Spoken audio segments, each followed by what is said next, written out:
it's only 10 weeks till Christmas. And many of us are thinking about the break, we're going to take 2 weeks, 3 weeks, maybe a month even. But a lot of us don't have sufficient leave to take a big Christmas holiday. I, for one, do not, since I've already had my month away, but that's all right. Now, we're back to Health New Zealand because they just can't keep out of the news. They're being encouraged in quotation marks, to take 3 weeks leave over Christmas. Now, some say that they do not have sufficient days to cover it. In an email, again, lots of emails going around the hospitals, they were told initially that the leave was mandatory and they would need to take it between the 23rd of December to the 10th of January, which works out to be 11 leave days and 4 stat holidays. However, Health New Zealand's Chief People Officer has now come out saying it's not mandatory, call your jets, but it is encouraged. They're not going to lie, they want their staff to take a break. Staff were told that those that do not have enough accrued annual leave, they might have to take leave without pay. Oh, that hurts. So what are your rights when it comes to holidays? Not just Christmas, but holidays in general. Do you have to take it when the boss says? Or can you work through Christmas and New Year's and then take it in early 2025 when it will be quieter? I've got friends that do that, and they say it's way better because then everyone's gone back to work and kids are back at school and it's quiet. To answer these questions and other issues we're going to talk about, joined by a friend of the show, Max Whitehead, who is an employment relations expert. Good afternoon, Max. Hey, Leah, isn't it good to be here? I tell you what, I do enjoy it. Oh, and thank you so much for being available, Maxie. Let's jump in. It looks like with New Zealand Health, they say they're encouraging staff to take 3 weeks, but can they force them to do it? Well, in fact, yes, they can. So if every employer in New Zealand is entitled to have a shutdown period, and it can only be a proportion of the business. So if you look at a hospital, for example, the administration staff could be forced to take their leave. So I don't know why they've backed off on this, but I dare say it's because, the points that you raised, it can be a bit harsh. Yeah. And particularly, the Act, the Holidays Act, which is, dated and they're going to change it.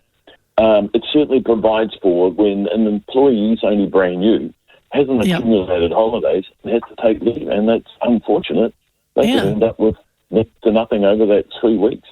See, I get it if it's a company like my example is I worked for Kids Can last year, the charity, and they shut down for 3 weeks over Christmas, and everybody, like from admin, from Julie, from the top to the bottom, everyone had 3 weeks off. But in the case of and I was a contractor, so I didn't get paid. It was it was painful. But in the case of, say, a hospital, when they are 24/7, 7 days a week, hospitals don't shut. Is it a different case though? Because I could say, hey, look, I can come into work. There is work here in a hospital. In Kids Can, there was no work to be done. I get it.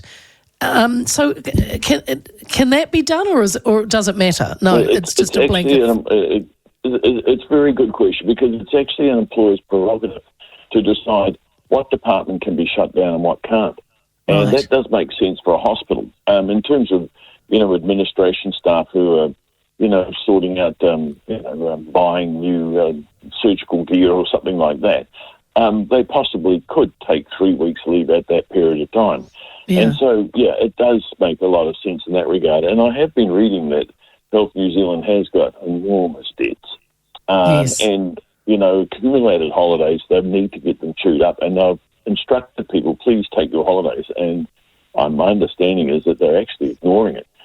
So I guess they can exercise it. But I found it quite strange that the chief of people, and that's the flash word for the head of Isn't HR. It chief of people? Yeah.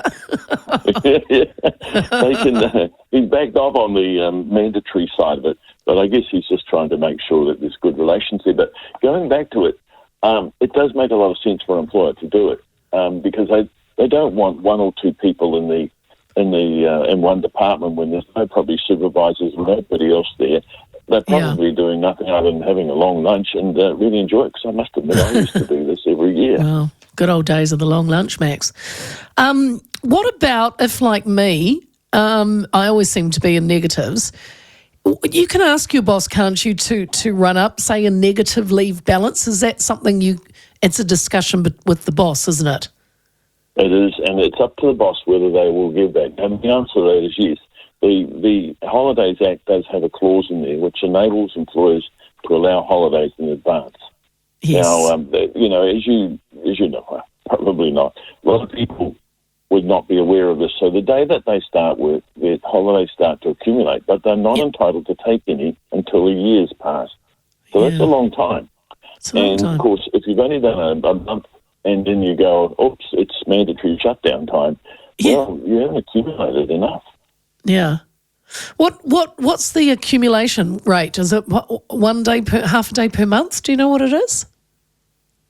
Well, the big calculation is, in terms of money, it's 8% of your gross earnings over that period of time.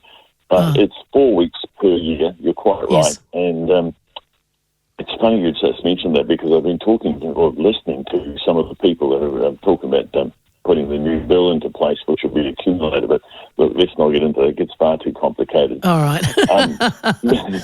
But they're trying to simplify the Holidays Act, and my goodness, it's not as easy as they all thought it would be. But Max, getting back to this, it's not easy, and it's going to make some hardship for some people, Leah, and you're right to be talking about it, because that person who's just started working for the hospital and then suddenly has to take mandatory leave, they're not going to get much. Now, the employer can give it to them in advance, but that's taking a risk. You're going to have paid leave for 3 weeks. Oh, thanks, boss. And they come back to work. Oh, by the way, I've decided I don't like it here. I'm leaving. So the boss is going to try and extract that money back again, and it's not going to be easy.